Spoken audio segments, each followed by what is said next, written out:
Sebelumnya, Assalamualaikum warahmatullahi wabarakatuh. Ya, kami dari Waalaikumsalam. kelompok 5 yang beranggotakan Oktavia Rahmayulita dengan NIM 029, Alda Adiatma 030, Riki Kaswara dengan NIM 045, Umam Fikri Hanafi dengan NIM 055 akan mempresentasikan hasil diskusi kami. Untuk yang pertama yang akan membacakan slide PPT yaitu Oktavia Rahma Yulita. Kepada Mbak Oktavia, waktu dan tempat saya persilahkan. Jadi saya akan mempresentasikan PPT dari kelompok kami. Teori pertumbuhan dan perkembangan. Secara ilmiah, setiap individu hidup akan melalui tahap pertumbuhan dan perkembangan, yaitu sejak embrio sampai akhir hayatnya mengalami perubahan ke arah peningkatan baik secara ukuran maupun secara perkembangan. Istilah tumbuh kembang mencakup dua peristiwa yang sifatnya saling berbeda tetapi saling berkaitan dan sulit dipisahkan, yaitu pertumbuhan dan perkembangan. Pengertian mengenai pertumbuhan dan perkembangan adalah sebagai berikut. Pertumbuhan adalah perubahan dalam besar, jumlah, ukuran, atau dimensi tingkat sel organ, maupun individu yang diukur dengan ukuran berat, gram, pon, kilogram, ukuran panjang, sentimeter, meter, umur tulang, dan keseimbangan metabolik. Perkembangan, development, adalah bertambahnya skill, kemampuan dalam struktur dan fungsi tubuh yang lebih kompleks, dalam pola yang teratur dan dapat diramalkan. Sebagai hasil dari proses pematangan, di sini menyangkut adanya proses diferensiasi dari sel-sel tubuh, jaringan tubuh, organ-organ, dan sistem organ yang berkembang sedemikian rupa sehingga masing-masing dapat memenuhi fungsinya. Tingkat ya masuk juga perkembangan emosi, intelektual, dan tingkah laku sebagai hasil interaksi dengan lingkungannya. Pertumbuhan dan perkembangan secara fisik dapat berupa perubahan ukuran besar kecilnya fungsi organ mulai dari tingkat sel hingga perubahan organ tubuh. Pertumbuhan dan perkembangan kognitif anak dapat dilihat dari kemampuan secara simbolik maupun abstrak, seperti berbicara, bermain, berhitung, membaca, dan lain-lain. Tahap pertumbuhan dan perkembangan anak dapat ditentukan oleh masa atau waktu kehidupan anak. Menurut Hidayat 2008, secara umum terdiri atas masa prenatal dan masa postnatal.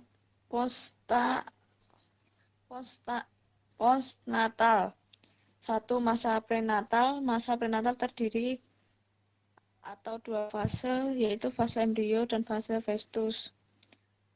Masa postnatal terdiri atas masa neonatus, masa bayi, masa usia prasekolah, masa sekolah, dan masa remaja. Next. Aspek pertumbuhan dan perkembangan anak. Departemen Kesehatan Republik Indonesia 2009 menyebutkan aspek perkembangan yang meliputi gerak halus, kemampuan berbicara, dan bahasa, serta sosialisasi dan kemandirian. 1. Gerak kasar atau motorik kasar adalah aspek yang berhubungan dengan kemampuan anak melakukan pergerakan dan sikap tubuh yang melibatkan otot-otot besar, seperti duduk, berdiri, dan sebagainya. 2. Gerakan halus atau motorik halus adalah aspek yang berhubungan dengan kemampuan anak melakukan gerakan yang melibatkan bagian-bagian tubuh tertentu dan dilakukan oleh otot-otot kecil tetapi memerlukan koordinasi yang cermat seperti sesuatu menjepit, menulis, dan sebagainya. 3. Kemampuan berbicara dan bahasa adalah aspek yang berhubungan dengan memberikan terhadap suara, berkomunikasi, mengikuti perintah, dan sebagainya. Sosialisasi dan kemandirian adalah aspek yang berhubungan dengan kemampuan mandiri anak, makan sendiri, membersihkan mainan selesai bermain, berpisah dengan ibu atau pengasuh anak, bersosialisasi dan berinteraksi dengan lingkungan, dan sebagainya. Selanjutnya akan dilanjutkan oleh Mas Humam Fikri. Ya, untuk selanjutnya akan dibacakan oleh Humam Fikri Mas Hanafi. Humam lanjutkan. Kepada Mas Humam, waktu dan tempat saya persilahkan. Baik. Selanjutnya, ada peran dan fungsi bermain bagi pertumbuhan dan perkembangan anak.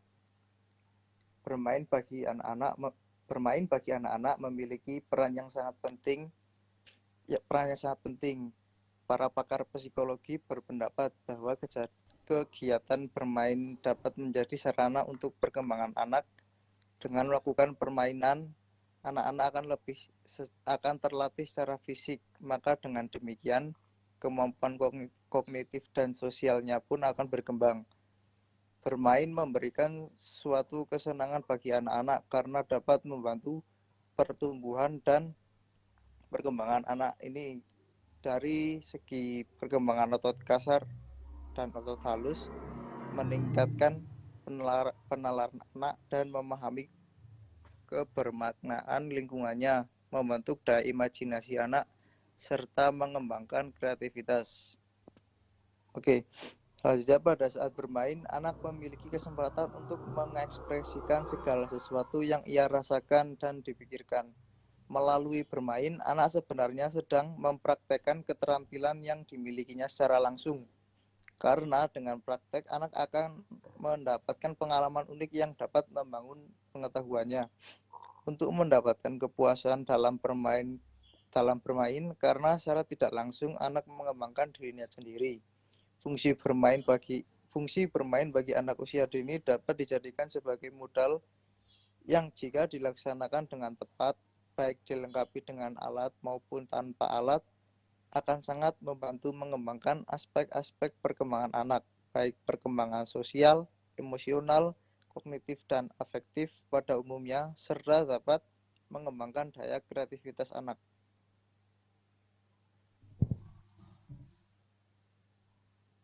Selanjutnya, hubungan PJOK dengan perkembangan dan pertumbuhan anak.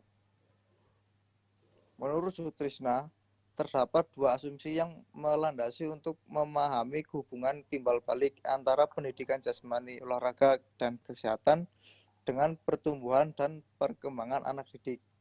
Pertama, salah satu tujuan pendidikan jasmani, olahraga, dan kesehatan adalah mengarahkan anak didik pada pertumbuhan dan perkembangan anak yang harmonis. Aktivitas gerak yang diberikan secara didaktik dan metodik oleh guru mata pelajaran pendidikan jasmani, olahraga, dan kesehatan akan mampu mengarahkan anak didik pada pertumbuhan dan perkembangan yang selaras, seimbang, dan harmonis.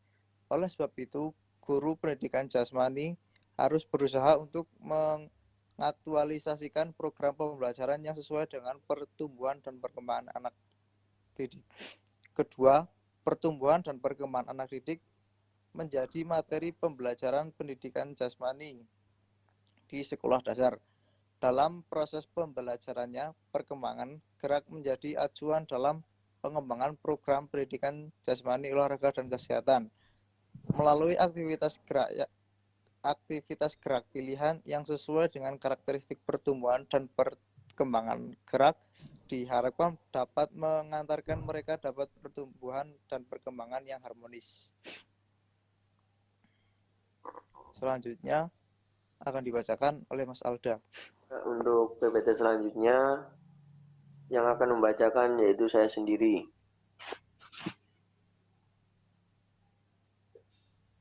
Peran dan fungsi PJOK dalam tahap perkembangan dan pertumbuhan anak.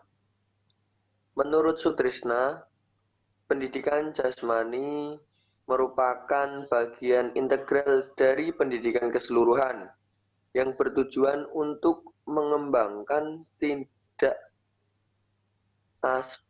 tidak saja aspek kebugaran jasmani dan keterampilan gerak, tetapi juga keterampilan berpikir kritis, keterampilan sosial, penalaran, stabilitas emosional, tindakan moral, aspek pola hidup sehat, dan pengenalan lingkungan bersih melalui aktivitas jasmani, olahraga, dan kesehatan terpilih yang direncanakan secara sistematis dalam rangka mencapai tujuan pendidikan nasional sementara. Sementara menurut Kosim menganggap bahwa mata pelajaran PJKR atau olahraga memiliki peran unik dibandingkan dengan mata pelajaran lainnya karena selain dapat digunakan untuk mengembangkan aspek fisik dan psikomotor, juga ikut berperan dalam pengembangan aspek kognitif dan afektif secara serasi dan seimbang.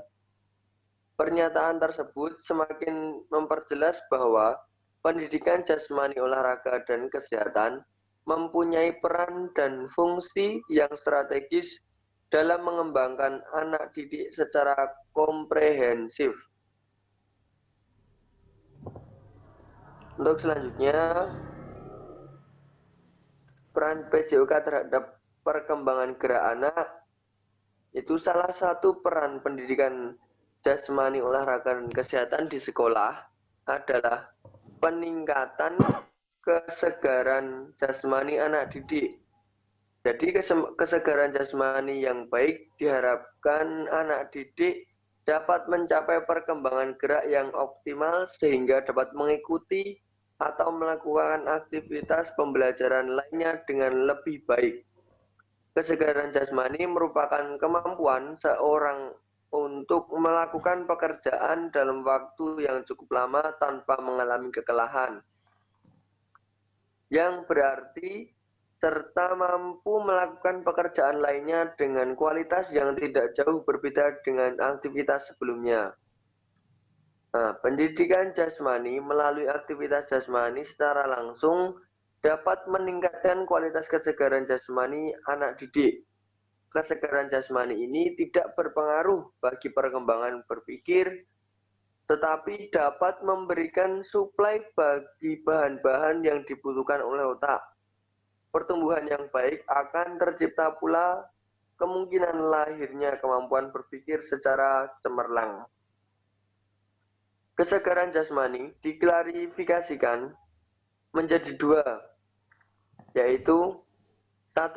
Kesegaran jasmani yang berhubungan dengan kesehatan atau health-related fitness, terdiri atas daya tahan jantung dan paru, kekuatan otot, kelenturan, dan komposisi tubuh.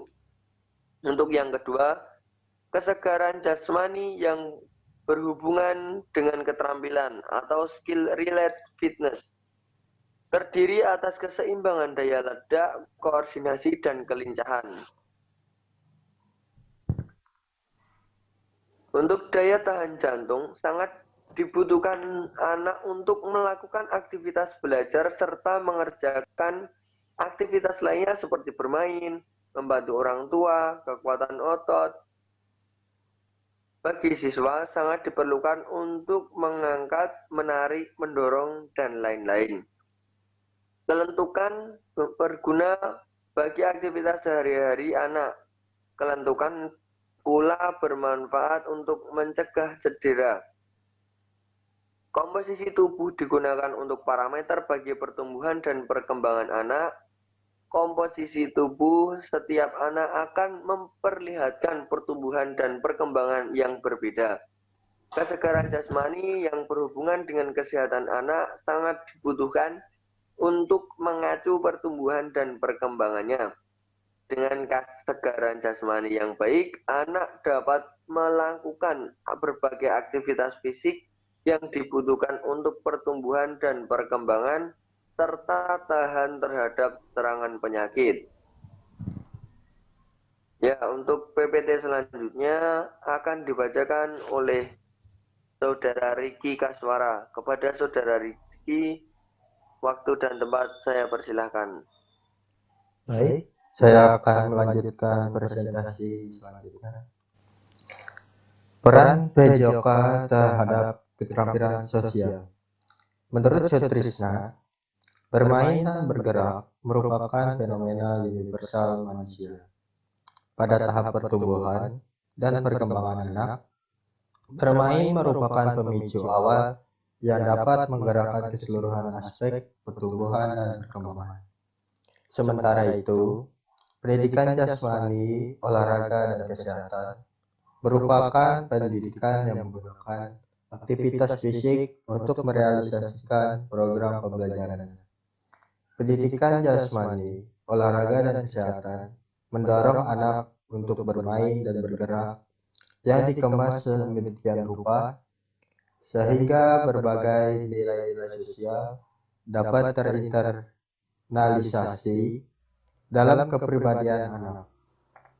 Melalui pemberian pengalaman nyata dalam kegiatan bergerak dan bermain, berbagai nilai-nilai sosial dapat diadopsi dan terinternalisasi dalam kehidupan anak. Dengan demikian, apabila siswa mampu mengikuti pendidikan jasmani, olahraga, dan kesehatan secara baik, dipastikan ia akan memiliki keterampilan sosial yang baik pula. Selanjutnya daftar pustaka. Terdapat 4 sumber referensi yang kami gunakan untuk pembuatan PPT ini.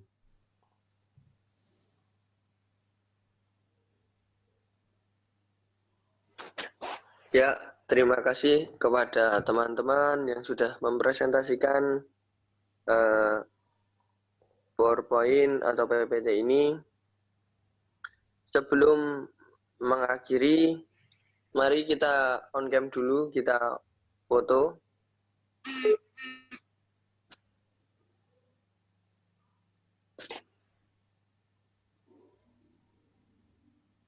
Mari teman-teman kita on cam dulu.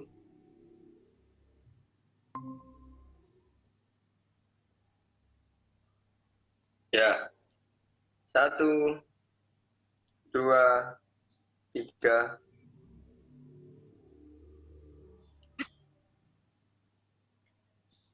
Oke, terima kasih. Selamat beraktivitas kembali. Assalamualaikum warahmatullahi wabarakatuh.